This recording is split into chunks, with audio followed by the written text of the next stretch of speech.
Hello guys, welcome back to Car Obsession and welcome to another episode of Get Your Car Featured. As you can spot behind me is something that looks a little bit like an MX-5. Well, that's because it is an MX-5, only this isn't any MX-5. This has got ITBs. Oh yeah, so this should be a wonderfully noisy episode for you to enjoy. I've got the owner to my left hand side, so Josh, take it away. Now, talk me a little bit about this car. Now as you'll see, this isn't a garage queen, but this is a car that's well used and well enjoyed, more importantly. Absolutely. How long have you had the car to begin with? So this one I've had about 2.5, 3 years. Okay. I have had 2 other ones previously. Yeah. And You're addicted, I like that. Yeah. First one I built had ITBs as well. Sadly, as with a lot of MX-5s, that died due to rust. What? They don't rust? That's a dirty lie. And then I reshelled that into another one. Yeah. And put all of the guts into it, apart from the engine, because we found that had some slight issues. Might have been it running for 1.5 years with ITBs with no filters, and that'll do it. To 8,000 RPM with no changes made to the bottom end a few times. So Yep. doesn't really do them much favours. Yep. So we put a Mark II engine into that car. I had that for 1.5 years or so, and then due to life things, what have you, I had to sell that one. Yep. And then a series of very fortunate events happened, and I managed to get hold of this off of one of my good friends. Now, speaking of which, of course, the party piece is under the bonnet, so pop the hood and let's see what we're working with. Now, out of interest, why ITBs? Why not a turbo or a supercharger? Because I love punishment and pain. I love gold. Sorry, I had to put a gold member reference in there. I love gold. If you don't know what gold member is, ask your parents. Yes. Yeah. Why ITBs? So, when I was about 17, 18, I'd just gotten my license. I had a Phase 1 Peugeot 106 with What a beast. a rally body kit on it. Yep. From the homologation model that Peugeot built. Yep. And I managed to get hold of an engine and gearbox for one of those as well. I rebuilt that at college as part of my college project. Nice. And fitted that into the car. And they had a very special large aluminium intake manifold, which made just the most intoxicating intake sound. And after that, there was only one way I could go, which was ITBs for even more intake noise. Yeah. And the first one I built with a friend of mine. We made the intake manifold to fit the ITBs in his shed with a welder and a spare cylinder head with the flange bolted to it, and we just welded pipes on. Yep. Made sure the ITBs fitted and got it running with a ECU we bought off of a guy on eBay. Yep. Which was a Mega Squirt. Right. And it worked perfectly fine for the 18 months that I had them on there. Okay. And went into the second one I had. Yep. For a little while. That then I decided I wanted to do some other things with it, and I bought a Mega Squirt 3 from Boffy. Oh yeah. And big up Boffy. Absolutely. And that worked spot on out the box. Didn't really have to do anything to it, and then just started tinkering and changing little bits and pieces. So I put a full exhaust on that one. Yeah. Some other bits and bobs. And the plan with that one was always to put ITBs on, but life got in the way, as it sometimes does. Yep. And I got rid of that one. And then basically with this one, this was owned by my good friend Tim. He saved it from being squashed, I think, from being scrapped. It had an automatic original 1.8 in it, and it had developed quite a bad running issue where it would just smoke all the time the second you started it. Yep. And he bought and fitted this VVT engine into it, and I think it had a cam belt done before he fitted it. Okay. He got it in there. He had an ME-442 in there for a while. Ah, that's the wideband, isn't it? That's the one with the integrated wideband. Yes, because that's what I've got on Monique. Yeah. Yes. Really good ECU, and basically ended up running it like this. And then I managed to get this ITB set up off of a friend of mine after originally selling it to him a few years ago, and was cruising through Facebook Marketplace of an evening, as you often do, Always do, yeah, a bit of window shopping. Saw a guy selling a Link G4X ECU for quite a lot less than they normally go for. Got in contact with him, back and forth a bit, worked out a price, and I went and bought that and a couple of other bits that are still to go on the car. So I got a driver's side carbon intake headlight lid. Nice. So it's carbon fibre and has so a nice that from duct on it. Was that a carbon Miata? I think it is a carbon Miata one. Yeah. And a couple of other bits which are just in the workshop at the minute. And fitted that with a friend of mine and along with the ITB setup. And got it running and haven't dyno tuned it yet, but that is on the cards. But it runs so well that I don't really feel the need to get it on there just yet. Yeah. But it's got some good bits on it. So the cam and crank sensor wiring setup I've got here and the VVT wiring here are from a guy online called Hummerlink Modifications. He's based in the Netherlands and he is the European ITB MX-5 guru. Yep. If you look on his Instagram page, it's just constant high horsepower NA builds. Yeah. He does a few turbo ones here and there with his same level of sort of attention to detail and stuff, and they just look amazing. And then again, they've made it so that I can have cam and crank sensor true sensors rather than the original CAS sensor that's on the back there. Yeah. I have got a blanking plate for that at some point. And yeah, they've just made it so easy to work on, so easy to tune. I recently ditched the power steering in favour of a full factory manual steering rack. Sorry. And I can get right down to it in the engine bay. It's got super pro pushes on it. Got loads of space. And did a geo on the car before doing the Landau track day, and it is as close to my perfect MX-5 as I can currently get and currently afford to get to. Yeah. Next year potentially I'm going to do cams and maybe get the bottom end balanced and fit a proper fluid damper on the front of it so I can rev it a bit higher. Yeah. And get more ITB noise out of it, because currently it revs only to about 7.2. Yeah. Just keeping it safe, because these engines have shim over bucket cam followers from the factory, and if you rev them much past 7.5 with the standard valve springs, they can spit the lifters out. Okay, yeah. And then you suddenly damage your cams and your lifters. Yeah, that's not a good time. No, it's not. Now, you mentioned about the dyno a few months ago. That was going to lead me very nicely to the next question. Have you had it dynoed? And obviously you haven't. What power do you think it's making? I'm going to predict, would 180, 200 sound about right? Nowhere near there. No? So the standard engines make about 145 at the flywheel.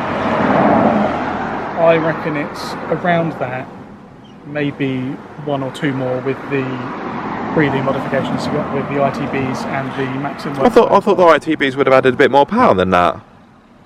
Potentially, but I don't want to go shouting horsepower figures on the internet and then get shot down. Yeah, that's fair enough. That's fair enough.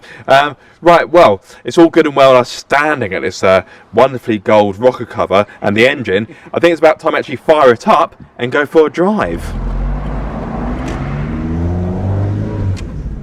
Take it easy for the first moment. Yeah, let her warm up. It's nice at sort of normal pottering around speeds. It's not particularly intrusive. No. You can tell they're on there. Yeah.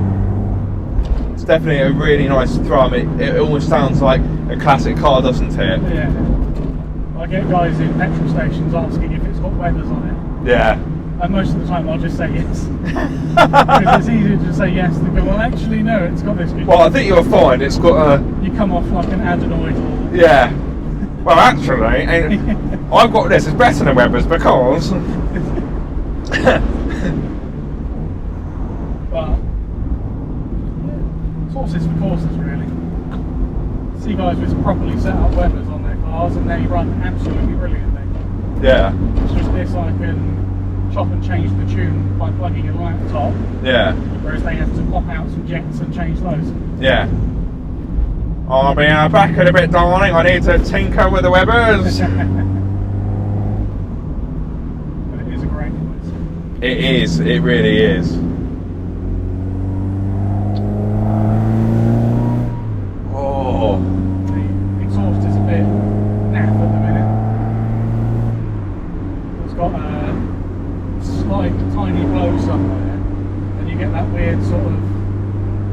whistle. I don't know if you hear it. Oh, yes. Yeah. Just heard it then. Yeah, that is a strange whistle. And it's really annoying because it's all I can hear when I'm not going, when I'm not going fast. Well, there we go. Just go faster. There's your solution. Do the speed. Oh, yes. Having the lightweight flywheel on it is just the best pairing with the ITBs because it makes rev matching downshifts. Yeah. Joy.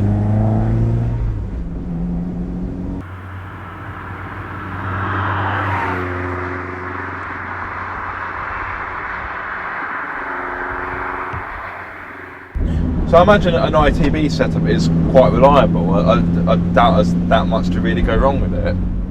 Not really, no. The only things that can really go funny and be irritating to get hold of, especially on this setup, it's the Toyota ITBs that came on the Corolla, Levin and Terreno that they built in the late 90s. Okay. They did two versions of it. They had one with a silver top engine.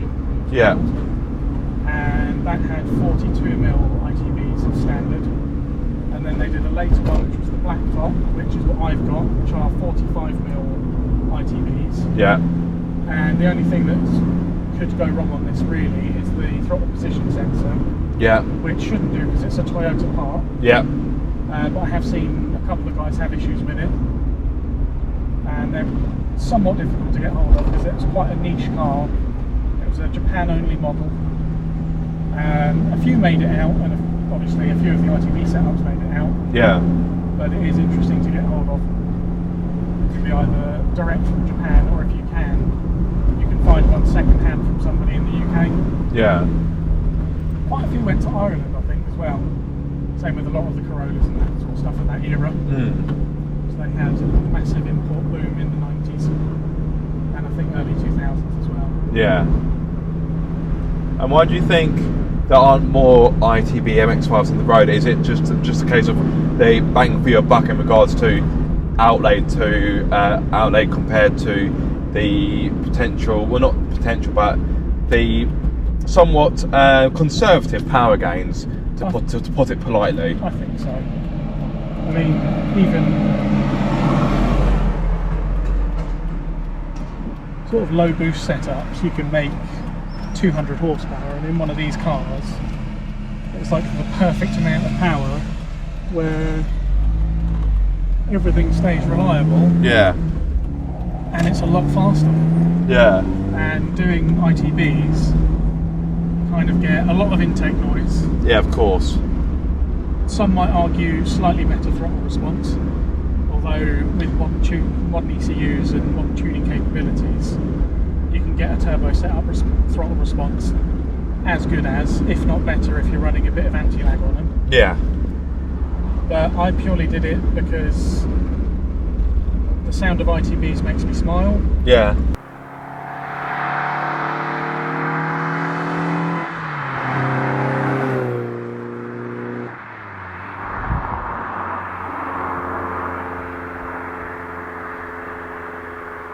And it's what I wanted from this car. I mean, I ride, conveniently there's a couple of motorbikes in front of us.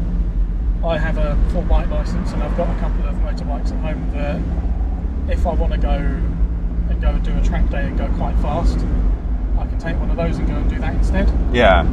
So this car has become more for me, making it a visceral, like real proper experience of a car to drive.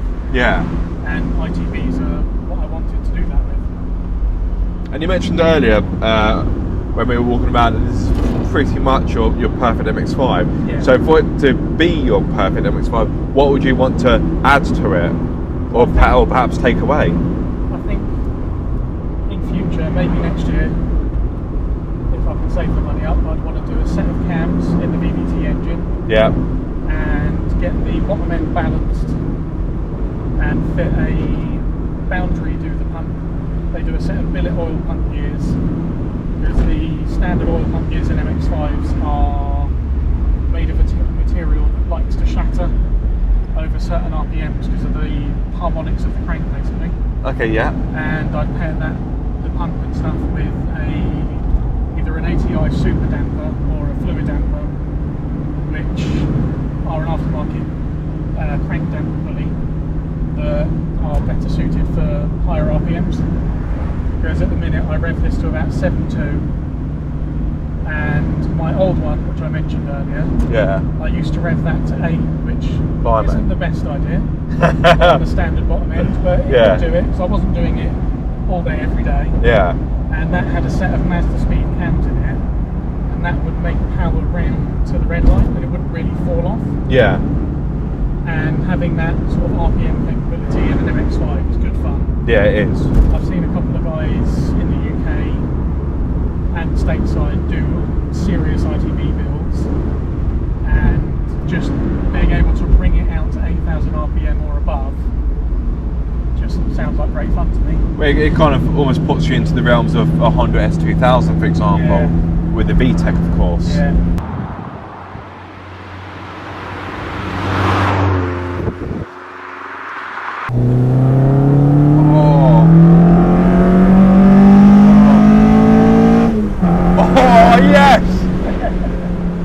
Alright, there we go, another pop. Nice 300C. And it makes pretty good progress as well. It's not too bad. I think with the VVT engine, they have a good bit of low down Yeah. from the variable valve timing. I reckon, not that I would say my Bum Dyno is particularly accurate, I would hazard a guess this is probably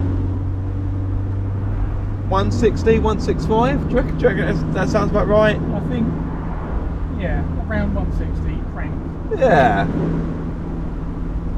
is probably where it is, but I'd be happy if it makes 150. Yeah. So 4 or 5 horsepower more than standard. But it's not so much about the power. That's not. It's all about the experience. Yeah.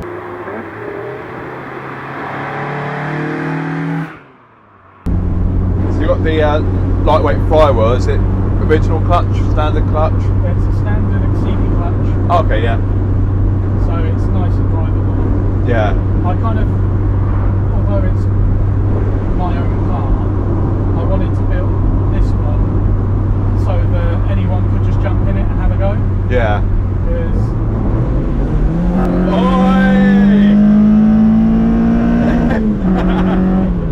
everyone's got to experience that. Yeah.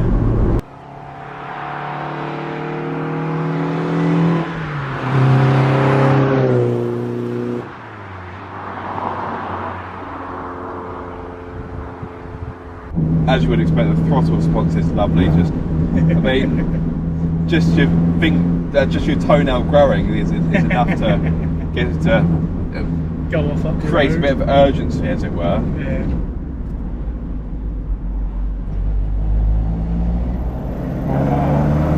Oh, it just snarls at you. You just wouldn't expect that from an MX-5. It pulls from quite down low with the VVT, Yeah. which is nice. I found with the Mk1 I had, so the Mk1 with the Mk1 engine I had, Yeah. anything up to about 2.5, it wasn't really doing anything, didn't really want to go anywhere. Oh, really? But with the VVT, it gives you really nice sort of low down and mid-range torque, Yeah. which is something that you sometimes lose with the ITBs. So having that VVT with the ITBs is really nice, Yeah. because you get that low down torque and the noise. And then once I get there's a particular set of cams I want to get, which are designed to be able to be run with sort of the standard engine, but they give you a nice bump in torque and a nice top end difference. So once I get those in, it'll be even nippier and even more sort of urgent when it wants to get going. So, if someone's looking to put ITBs in their Mark 1 or Mark 2, would your top tip be get a VVT engine? If you can get a VVT engine, I would recommend it. Yeah. It's got higher compression. It's not really high compression.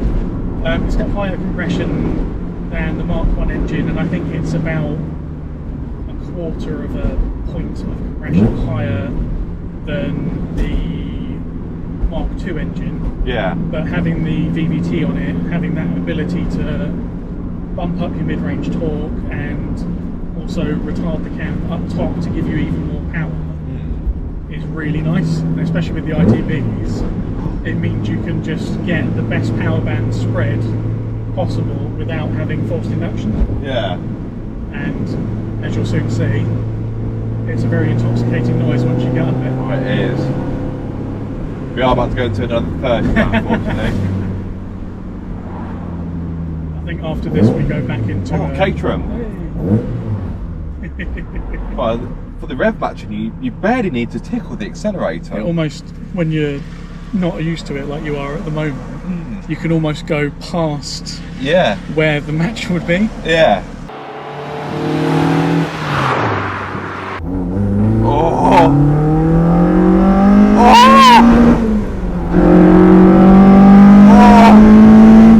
Oh! Wow! You really feel the surge. It's just like two pops. Yeah, up towards red Dos. line. The surge it's almost like a wave of power. Oh, that's actually really addictive. That's why I've done it. So much fun. It's just, you can just feel it building and building and building. It just makes this lovely crescendo. Yeah.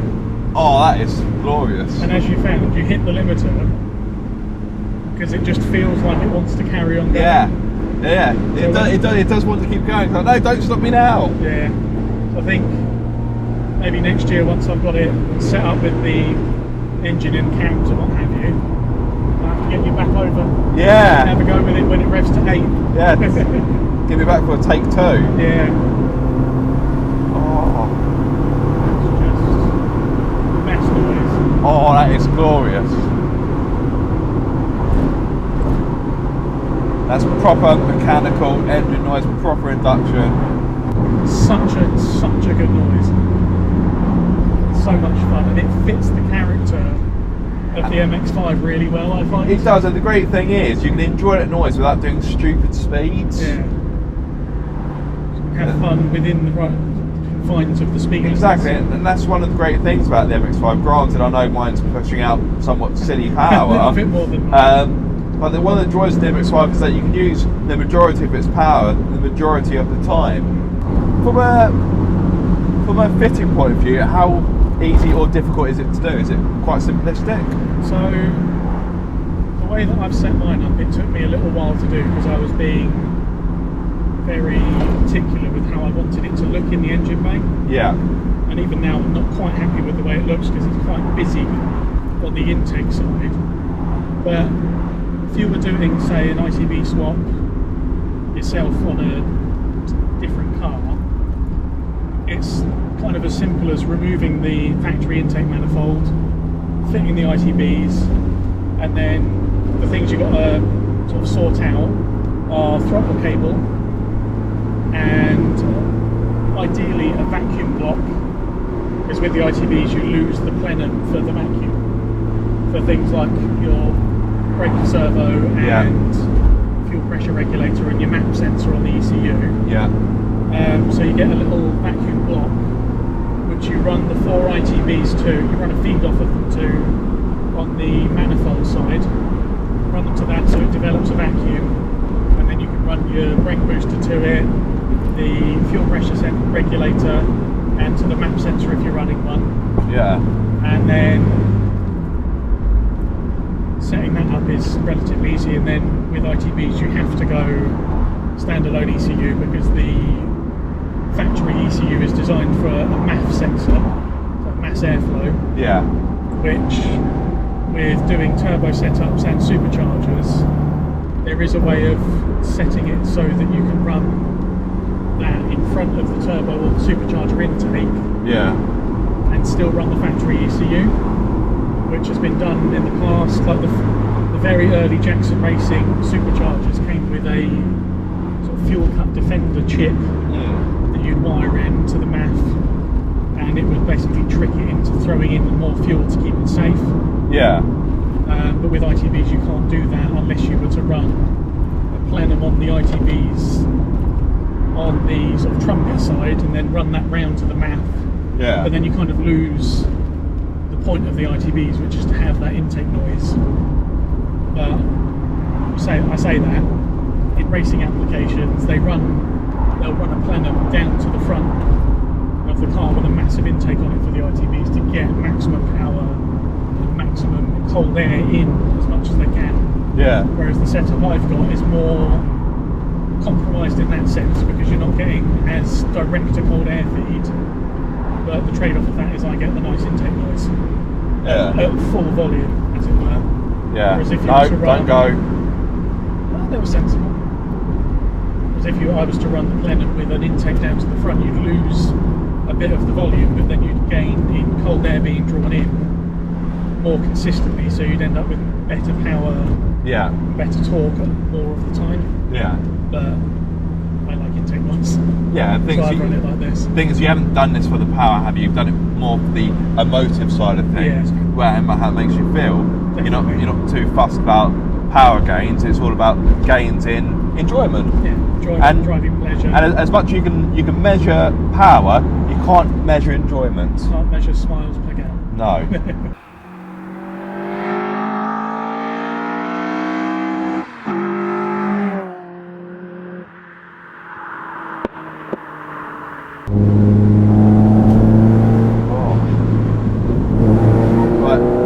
More of an open stretch of road now.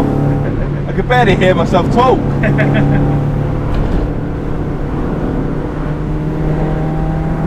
Oh, that is fantastic.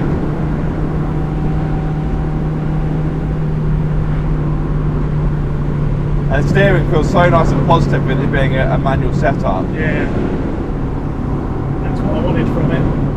Being able to feel everything through the wheel. Because I found with the power steering, I don't know if it was the way I had the car aligned, but I found it quite numb on the sort of edge between gripping and understeering. So I quite often found myself when I was on track, it would be understeering, and you'd only notice because the front end would wash out. Hey, Mark 1! Hatred, so early one, Very early, 90s. Yeah.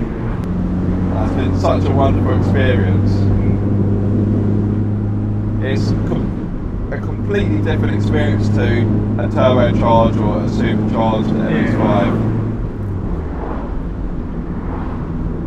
And I like the fact that turbocharger, supercharger, or ATBs, they've all got their own little quirks, own little nuances and personalities and characters. Yeah. So it's interesting. They all change the character of the MX-5 slightly. Yeah. But it still retains its DNA. Yeah, exactly. So I really like even some of the engine swap ones, like the Rocketeer car. Yeah. It still feels like an MX-5. The Rocketeer kit is brilliant. I love the fact that technically speaking, the V6 block is actually a little bit lighter than the original iron block. Yeah. The 4-cylinder block. So it just improves the handling of the car. Yeah, so you think, oh well, it's got 2 extra cylinders, it's going to be heavier. No, that's not the case. Yeah. Right guys, so that was a lot of fun. I really do hope you enjoyed watching that as much as I did driving the car. A big thank you to Josh. I will pop his Instagram handle in there. Do you publish much of the car on there? Is it more of a personal account? I post a little bit here and there of the car on there. Okay, well have a look at his profile if you like what you've seen, and give him a follow. A big thank you to Josh for letting me have a go in his wonderful angry ghost, as I think we shall call it, or Asbo Casper was another name that's thrown about during filming. Yeah, if you have enjoyed it guys, be sure to like, comment and subscribe. If you want to get your car featured, then please do get in touch. But if you have enjoyed it and you are subscribed, don't forget to click the bell icon so you get notified every time I make a video. But until the next time guys, be sure to keep up the car obsession.